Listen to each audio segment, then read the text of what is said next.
Hi friends, I am Tilak and you're watching Tech Made Me Unique, and today we're going to see how to use the Superscript option on your Microsoft Office Word verb. And if you are new to this channel, make sure to click on the red color subscribe button below. We just quickly move on to the video.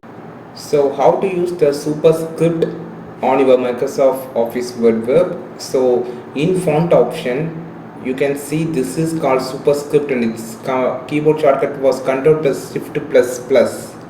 So now I just need to type as y square plus z square. So I just type y, capital Y, and also z.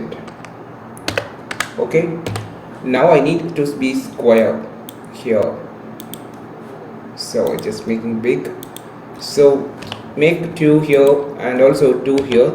Now you just need to select this and just click this. It automatically changes to the square.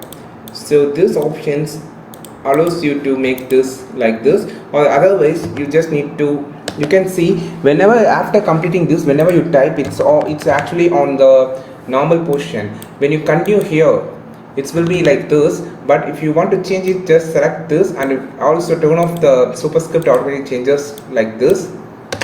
And so I just need a square plus b square. So now I just going to first I just going to turn on the superscript. Now you just type here, turn on the superscript, and okay, now you just need to select this. It's actually on the the entire thing is on the superscript. I said no, you just need to turn off the superscript while you typing. This point should be considered while you making the superscript, because the font might be still continue on the superscript. I think this video helped you a lot. If it really helped you a lot, like this video, share this video with your friends, and don't forget to click on the subscribe button below. If you want more content about Microsoft Office Word Web, you just follow this channel. We will meet on next video with this super valuable content. This is Tilak signing up from Tech Made Me Unique. Have a wonderful day.